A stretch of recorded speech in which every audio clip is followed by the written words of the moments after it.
자, 예수님이 부활하신 후에 제자들에게 나타나셨을 때 그 주님의 부활을 믿지 않는 도마에게 예수님 말씀하셨습니다. 네가 믿음 없는 자가 되지 말고 믿는 자가 되라, 이렇게 말씀하셨습니다. 자, 그런데 네가 믿음 없는 자가 되지 말고 믿는 자가 되라고 말씀하신 그 말씀을 이렇게 가만히 보시면요, 마치 이 말씀이 그 예수님의 그 부활의 증거, 예수님의 부활을 사실로 증명할 수 있는 그 방법, 그것을 이 제자들의 믿음에서 찾고자 하는 그런 말씀처럼 들립니다. 이게 무슨 말인가 하면요, 지금 예수님께서 제자들 앞에 나타나셔가지고 걸어 다니시고 말씀하시고 또 들으시고 보시고 또 손잡으시고 그렇게 하시는 중인데, 그러면 예수님의 부활의 증거를 그것만큼 확실한 게 없지 않습니까? 지금 예수님이 저 앞에 계시니까 그것만큼 확실한 게 없지 않습니까? 자, 그런데도 예수님이 도마한테 네가 믿음 없는 자가 되지 말고 믿음 있는 자가 되라, 그렇게 말씀하신 것은요, 네가 믿어야 내 부활이 사실이라는 것이 증명되는 거다, 마치 그 말씀처럼 들린다는 것입니다. 그렇지 않습니까? 자, 그런데 예수님께서 그렇게 말씀하신 이유가 있습니다. 그렇게 말씀하신 이유가 뭐겠습니까? 며칠 후에 예수님은 더 이상 이 지상에 안 계시기 때문입니다. 며칠 후에 예수님은 사도행 1장 보시면요, 하늘로 승천하시기 때문입니다. 제자들만 이제 남겨져 있기 때문입니다. 그래서 예수님이 승천하신 다음에 예수님의 부활이 사실이라는 것을 증명할 수 있는 사람들은 누굽니까? 이 제자들밖에 없는 것입니다. 그러니까 내가 살아난 것을 네가 믿어라, 이렇게 말씀하신다는 것이죠. 자, 그래서 여러분, 예수님의 부활은 명백한 역사적 사실이지만 그 시대 이후에, 주님의 하늘로의 승천 이후에 주님의 부활이 사실이라고 증명하는 그 사람들은 바로 저와 여러분 같은 사람들입니다. 오늘 설교 제목이요, 증명할 수 있는 두 가지 방법이란 그것이 바로 그 이유에 있습니다. 여러분 잘 아시는 그 한 4년 전에 있었던 참사, 이 세월호 그 사고 아시죠?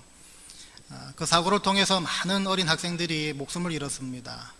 몇백 명이 목숨을 잃었는데요, 그때 이 자식을 잃은 부모님의 심정, 여러분 부모된 분들 다 아실 겁니다. 애가 조금만 다쳐도 마음이 덜컥 내려앉는데 수학여행 갔다가 더 이상 돌아오지 못하는 길을 갔다 생각하면 그 업장이 얼마나 무너지겠습니까? 이런 부모를 잃은 아이를 고아라고 부르고요, 또 남편을 잃은 여인을 과부라고 부릅니다. 그리고 아내를 잃은 남편들을 또 우리가 뭐라 그러죠? 예? 호레비?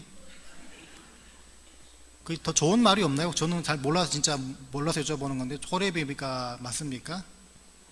뭐 맞겠죠. 맞다고 칩시다. 그런데 이렇게 다 그 명칭이 있는데 그 자식을 잃은 부모를 뭐라고 부르는 단어가 없습니다. 예전에 글을 보니까요, 그 고통과 아픔이 너무 크기 때문에 그걸 마땅하게 형언하고 붙일 만한 단어가 없기 때문에 그렇게 부르는 단어가 없다고 합니다. 저도 가끔씩요, 우리가 지난 주간 동안 또 그 장례 예배가 있었지만 가끔씩 만일에 그 사랑하는 제 아들, 제 자식을 잃게 되면 어떻게 될까라는 그런 생각을 종종 합니다. 그러면 이 정상적인 생활로 돌아오기가 참 힘들고 오랜 시간이 분명히 걸릴 겁니다. 자, 그런데 그렇게 슬프고 그렇게 안타까운 마음이 큼에도 불구하고 또 동시에 감사한 것은요, 하나님은 저와 여러분에게 바로 이 부활 신앙을 허락하셨다는 것입니다. 천국의 소망을 품은 채 살게 하셨다는 것입니다. 쉽게 말하면요, 우리가 살고 있는 이 세상, 이 이생의 끝이 아니라 우리에게는 영원한 후반전이 있다는 것입니다. 영원한 두 번째 기회가 있다는 것입니다. 그러니까 아들을 다시, 사랑하는 자식을 다시 천국에서 만나서 영원히 살 수 있는 기회가 있다는 것입니다. 어떤 남편분들은요, 그래, 내 사랑하는 자식을 하늘에서 다시 보고 영원히 같이 산다는 것은 참 감사하고 좋은 일인데 아내를 다시 보고 영원히 산다, 예수는 믿겠는데 부활은 못 믿겠다, 이런 분들 계실 수도 있는데 이 자리는 안 계시죠? 그죠? 있어요? 예, 깜짝 놀랐습니다. 근데 여러분, 만일에 어떤 시험이 있는데요, 여러분들이 어떤 테스트, 시험 볼 기회가 딱 한 번밖에 없다. 그렇다면 어떻게 되겠습니까? 저 같은 경우는 운전 실기 시험 5번 떨어졌기 때문에 만일에 시험 기회가 딱 한 번밖에 없는 세상이라면요, 저는 집에서 교회까지 맨날 자전거 타고 왔다 갔다 해야 될 그런 처지입니다. 여러분, 시험도 이렇고 한 번밖에 없다는 그 시험이란 사실 앞에 안타깝고 불편하고 어떤 그런 마음들이 있는데요, 저와 여러분의 인생, 저와 여러분의 삶이 이 이생에서의 삶 단 한 번뿐이라면 그 얼마나 비참하고 얼마나 불쌍한 인생이겠습니까? 그래서 오늘 바울이 19절에서 뭐라고 말했습니까? 19절 보시면요, 만일 그리스도 안에서 우리가 바라는 것이 다만 이 세상의 삶뿐이면 모든 사람 가운데 우리가 더욱 불쌍한 자이리라. 예수 믿고 그렇게 고생하고 핍박받고 환난받는데 그 이후에 천국이 없고 하나님이 안 계시고 영원한 인생이 보장되지 않았다 그러면요, 죽을 대로 고생하고 그냥 그걸로 끝나는 인생이라는 것입니다. 얼마나 비참하냐는 것입니다. 이 당시 고린도 교회 안에 실제로 이방 문화와 이방 철학에 침투하는 바람에 사람이 죽은 다음에 부활은 없다, 그런 인식이 팽배한 성도들이 생겨나기 시작했습니다. 그래서 그로 인해서 한 번뿐인 인생 막 살자, 이런 어떤 도덕적인 윤리적인 이런 이슈들이 막 사니까 어떻게 됩니까? 막 부패하고 음란하고 이런 일들이 교회 안에서 실제로 벌어졌다는 것입니다. 여러분, 인생을 한 번밖에 살 수 없다 그러면요, 사람이 그렇게 됩니다. 후반전이 있다고 믿는 사람들은 당연히 그렇게 살아서는 안 된다는 말이겠죠. 사도 바울은요, 죽은 자의 부활은 실제로 일어난 일이고 또 일어날 것이고 이거를 증명하고 이거를 직접 가르치고 보여주기 위해서 또 믿어지게 하기 위해서 예수님이 바로 부활의, 오늘 어린이 설교 가운데 말씀드렸지만요, 부활의 첫 열매가 되셨다, 이렇게 말씀하십니다. 예수님이 죽은 자 가운데 살아나신 그 부활의 첫 열매가 되셨다는 말은요, 저와 여러분이 그 예수님의 첫 열매 이후에 생겨날 부활의 두 번째, 세 번째 열매가 다 될 수 있다는 것입니다. 다시 말해서 주님께서 직접 부활의 그 샘플이 되신 것은요, 그 주님을 우리가 구세주로, 우리의 창조자로, 우리의 인도자로, 공급자로 모시고 있는 한 우리의 부활과 천국에서의 그 삶, 그 영원한 삶은요, 실제라는 것입니다. 이걸 알려주기 위해서 주님께서 직접 부활의 첫 열매, 샘플이 되셨다는 것입니다. 자, 그래서 바울은 20절에서 부활의 주님이 잠자는 자들의 첫 열매가 되셨다, 그렇게 말하고 22절부터 뭐라고 말하나 보니까요, 아담 안에서 모든 사람이 죽은 것 같이 그리스도 안에서 모든 사람이 삶을 얻으리라. 그러나 각각 자기 차례대로 되리니 먼저는 첫 열매인 그리스도요, 다음에는 그가 강림하실 때에 그리스도에게 속한 자요, 이렇게 말하고 있습니다. 자, 부활의 그 사실, 그것은 정리가 끝났습니다. 그렇다면 누가 과연 주님 오실 때 그 부활의 두 번째, 세 번째 열매가 되느냐, 이것을 뭐라 그럽니까? 그리스도에게 속한 자라고 규정하고 있습니다. 여러분, 이 마지막이 참 중요합니다.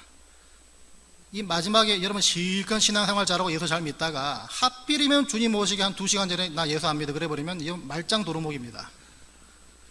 주님 오실 때, 강림하실 때에 그리스도에게 속한 자요, 끝까지 믿음 지키시기 바랍니다.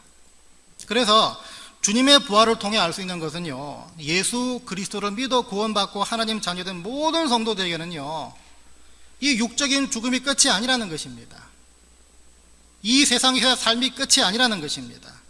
그런데 한 가지 조건이 있다는 것이겠죠. 바로 이 일들은 예수를 믿어 구원받은 사람들, 다시 말해 그리스도에게 속한 자들에게 일어난다는 것입니다. 그래서 예수님께서는 요한복음에서요, 나는 부활이요 생명이니 나를 믿는 자는 죽어도 살겠고 무릇 살아서 나를 믿는 자는 영원히 죽지 아니한다, 그렇게 말씀하시는 것입니다. 우리가 지난 장례 예배 때, 지난 그 목요일 예배 때 가보니까요, 그 인도하시는 설교하시는 목사님 말씀 들어보니까 참 인상 깊고 감사했던 그런 그 어떤 그 문구가 있었는데요, 고 이병식 장로님 그 말씀을 하시면서 그분의 이 지상에서의 마지막 호흡이 저 세상에서의 예수님 안에서의 첫 호흡이 되시는 거다라는 말씀을 하셨습니다. 얼마나 멋진 표현입니까, 여러분? 나중에 제가 어디 가서 써먹을 수 있도록 기도해 주시기 바랍니다. 여러분, 그리스도에게 속한 사람, 그러니까 주님이 부활이고 주님이 생명임을 정말 믿는 사람, 그러니까 영원한 두 번째 기회, 영원한 두 번째 후반전을 갖고 살아가는 성도들, 이 사람들에게는 반드시 두 가지 괄목할 만한 특징이 나타나야 합니다.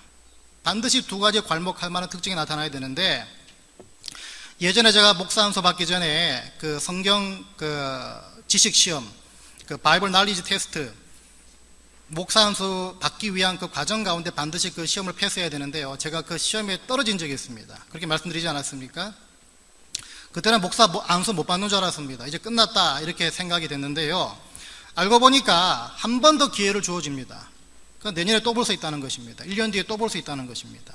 그래서 두 번째 시험에는요 합격을 했습니다. 여러분, 첫 번째 시험을 떨어지고 한 번의 기회가 더 남아있다, 한 번의 기회가 더 있다 해서 두 번째 시험을 준비하는 제 심정이 어땠을 거라고 생각하십니까? 첫째는요, 여유가 있습니다. 둘째는요, 열심히 준비합니다. 첫 번째 떨어진 걸 아니까 열심히 준비할 수밖에 없겠죠. 첫 번째 떨어지고 두 번째 시험이 있다는 소식을 들으니까 한숨 돌리고 여유가 생긴다는 것입니다. 그러니까 나에게 영원한 두 번째 기회가 있음을 믿는 사람들은요, 모든 일에 있어 가지고서 여유와 관대함이란 특징이 나타나야 한다는 것입니다. 여러분, 아까 다 인사 나누지 않았습니까? 주님 부활하셨습니다. 주님 부활하셨습니다. 여러분, 그 말은 뭡니까? 말은 그렇게 하지만요, 그래, 그러면 나한테는 여유와 관대함이 있다라고 그렇게 상대방에게 말한 것과 똑같습니다. 두 번째 영원한 후반전이 있고 두 번째 영원한 기회가 있는데 왜 관대함이 없고 왜 여유로움이 없겠습니까? 그게 없다면 주님 부활 믿지 않는 것이고 부활 신앙이 없다는 것과 똑같다는 것입니다. 부활 신앙이 없는 분들 한번 생각해 보십시오. 두 번째 영원한 후반전이 없다, 두 번째 영원한 기회가 없다라고 생각하는 분들 한번 보시기 바랍니다. 어떻습니까? 여기서 사는 인생이 처음이고 마지막이기 때문에 여기서 내가 누리지 못하고, 여기서 내가 성공하지 못하고, 여기서 내가 군림하지 못하고, 여기서 내가 건강하지 못하면 다 실패하는 인생이다. 어떻게든 조바심을 가지고 조급함을 가질 수밖에 없다는 것입니다. 여기서만 눈이 고정되어 있으니까요, 저쪽을 보지 못하기 때문에 그런 현상이 나오는 거 아닙니까? 그런데 문제는요, 부활신앙, 예수, 믿음, 천국이라고 말하는 우리 성도들 가운데 속에서도 영원한 것을 보지 못하고 이 세상 가운데 좁은 눈으로 바로 앞에 것만 보기 때문에 그 삶이 여유가 없고 관대함이 없는 그런 인생을 사는 성도분도 분명히 계시다는 것입니다. 그래서 부활주일은요, 여러분의 믿음이 진짜냐 가짜냐가 여러분 판가름 날 수 있는 그런 날로 보셔도 됩니다. 참 죄송하지만요. 우리는요, 이 세상에 속한 사람들이 아니고 잠시 살다가 돌아갈 본향이 있는 사람들입니다. 돌아갈 본향이 있는 사람들입니다. 그 본향은 여기처럼 잠시 사는 곳이 아니라 영원히 살 곳입니다. 물론 우리가 이 세상 것에 연연할 수밖에 없는 환경에 다 살아가고 있습니다. 하지만 말씀드리고자 하는 것은요, 크게 연연하지 않아도 된다는 것이고요, 그래서 모든 상황에서 여유롭고 관대함을 가져야 한다는 것입니다. 여러분, 이사단이 한번 생각해 보시기 바랍니다. 평생 끌어안고 살 줄 알았던 그 물건들 꼭 버리지 않습니까? 여러분, 여행할 때 생각해 보시기 바랍니다. 여러분, 여행하시다 뭐 냉장고 들고 가십니까? 무슨 피아노를 들고 가십니까? 어차피 돌아올 집이 있기 때문에 그냥 크게 연연하지 않지 않습니까? 똑같은 모습이란 것입니다. 바울은요, 그래서 그렇게 연연하지 않고 관대하고 여유로운 사람들을 고린도 후서 6장에서 어떻게 말했는가 보니까요, 근심하는 자 같으나 항상 기뻐하고, 가난한 자 같으나 많은 사람을 부유하게 하고, 아무것도 없는 자 같으나 모든 것을 가진 자로다. 뭡니까? 여유로움과 관대함을 말하고 있다는 것입니다.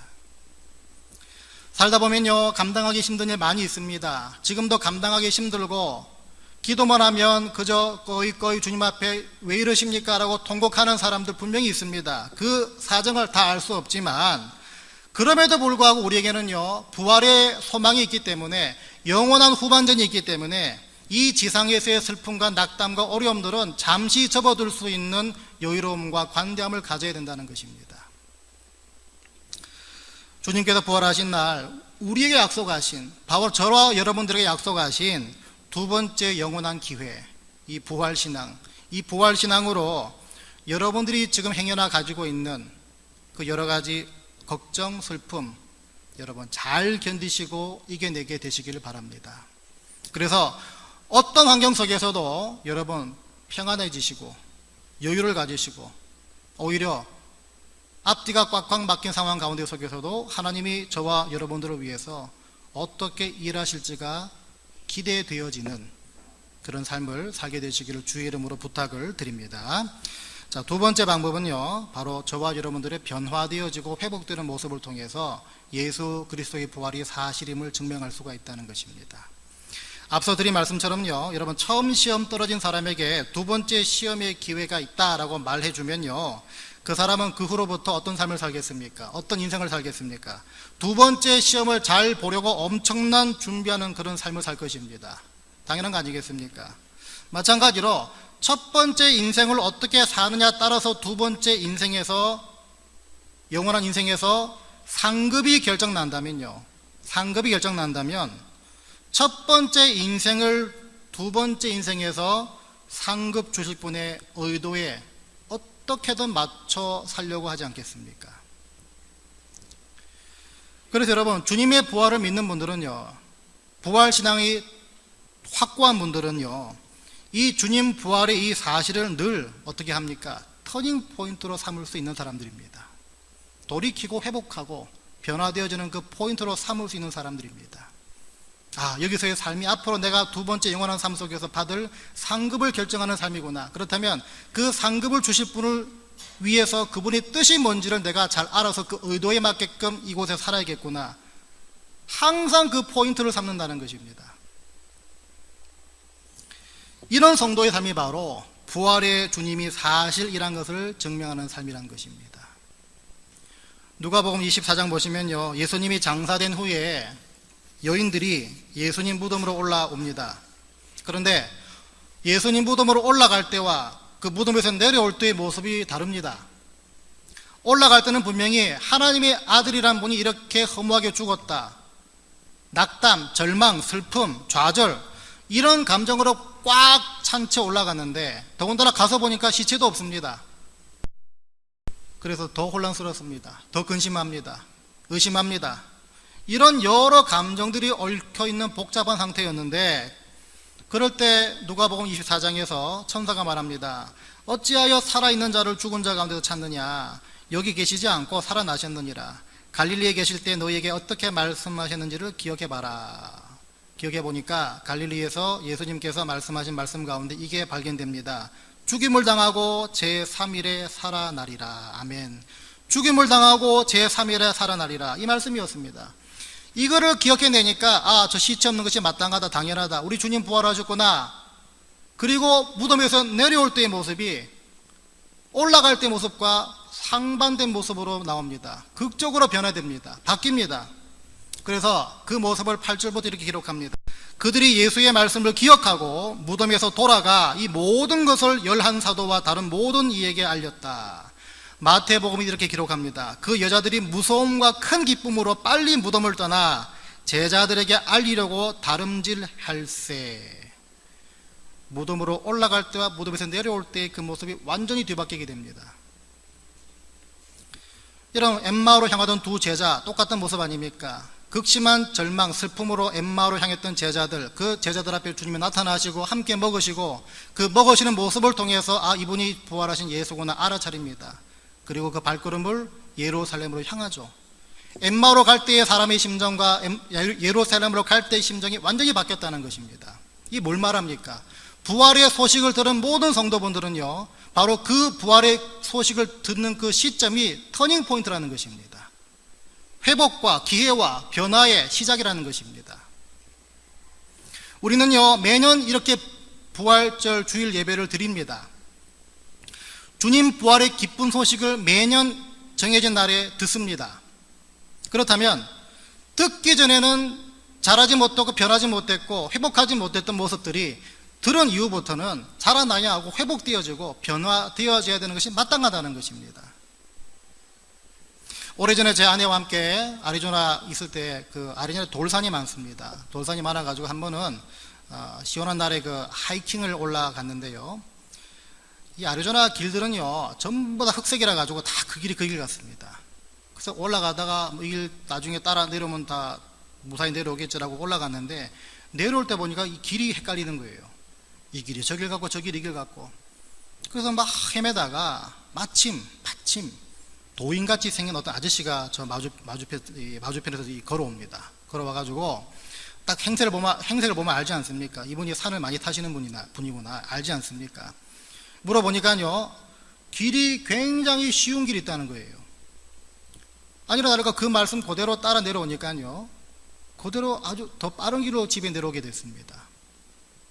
이 예를 왜 갑자기 신목사가 드나 이렇게 생각하신 분, IQ가 100도 안 되시는 분들인데요, 그 도인 같은 분을 만나기 전과 만난 후에 제 심정 상태가 어땠을 것 같습니까? 그분을 만나기 전에는요 불안감, 시간도 없는데 빨리 내려가야 하는데 조급함, 이런 것들이 막 차 있다가 그분이 길을 가르쳐 주니까요 이게 한순간에 다 해결되고요, 이 숄컷을 발견하니까 더 기대가 됩니다. 얼마나 빨리 갈 것인지, 그죠? 또 새 길을 알아냈으니까 다음에 올라올 때 또 저 길로 오면 되겠다. 이게 오니까요 기쁘고 즐겁다는 것입니다. 안전하다는 것입니다. 이 예화의 의미를 아시겠습니까? 예수 부활의 소식을 들은 사람의 그 삶은 듣기 전과 후가 분명히 달라야 합니다. 2017년 부활주일에 어떤 메시지를 듣고 여러분들이 변화되지 못했고 회복되지 못한 부분이 있다면 2018년 오늘 이 메시지를 들은 다음에 그렇게 변화되지 못했고 회복하지 못했던 모습이 다시 오늘 이 날을 기점으로 해서 여러분들은 변화되어지고 회복되어져야 된다는 것입니다. 그 모습을 통해서 여러분들이 예수 부활이 사실임을 증명해내야 된다는 것입니다. 그래서 여러분 이 변화와 회복이야말로 혹은 결단이야말로 주님께서 이 시대에 저와 여러분들을 통해서 찾으시는 이 예수 그리스도 부활의 구체적인 증거라는 것입니다. 여러분 그냥 상식적으로 생각해봐도요 나는 예수 믿고 교회 다니는 교인이야 이렇게 말은 하면서 그 삶이 늘 지탄받고 손가락질 당하고 무시당하고 저 사람 저거 저렇게 살면 안 돼 이런 소리만 듣는 삶을 살고 있다면요, 하다못해 교회 다니는 사람인지 조차 구분하지 못하는 어떤 그런 삶을 살고 있다면요, 그건 뭡니까? 그렇게 되면요 주님 부활의 얘기는 꺼내지도 못하는 것입니다. 여러분들이 주님의 부활에 함께 동참하고 주님과 함께 연합하고 그래서 주님을 기뻐하고 감사하기 위해서 이 자리에 오셨다면요, 저와 여러분 삶 가운데에 죽었었고 잠자코 있었고 변화되지 못하고 함부로 꺼내지 못했고 무관심했었고 또 무기력했었던 그 무엇들이 이 시간 발견되어져야 합니다. 그래서 하나님 앞에 하나님 다시 회복시켜 주십시오. 하나님 다시 결단하겠습니다. 다시 시작해 보겠습니다. 이 결단을 드리고 돌아가는 예배가 바로 부활주일 예배라는 것입니다. 어떤 분들은 그게 주님께 이 제단을 쌓고 예배 드림의 그 꾸준함의 회복이 될 수가 있는 것이고요, 어떤 사람은 기도드리지 않았던 그 인생이 기도드리는 삶으로의 변화가 되는 분도 계실 것이고, 하나님 앞에서 물질적으로 깨끗하지 못했던 그 삶이 또 회복되는 것이 될 수도 있습니다. 삶의 우선순위가 다시 재정립되는, 우리가 성금 예배 다루지 않았습니까? 많은 옵션들을 내가 의지하는 것이 아니라 하나님만이 내 삶의 진정한 구원자시고 인도자시다, 그 옵션 하나만 제일 위에 최상의 자리에 올려놓는 것이 또 그것이 또 회복이 될 수 있다는 것입니다. 어떤 분들에게는 자식이 우상이 됐었습니다. 어떤 분들은 건강이 우상이 됐고, 어떤 분들은 출세하는 것이 우상이 됐고, 그거라면은 예수는 다 뒷전으로 미루고 그렇게 달려왔었습니다. 그렇다면 이 날을 기점으로 변화되어지고 회복되어야 된다는 것입니다.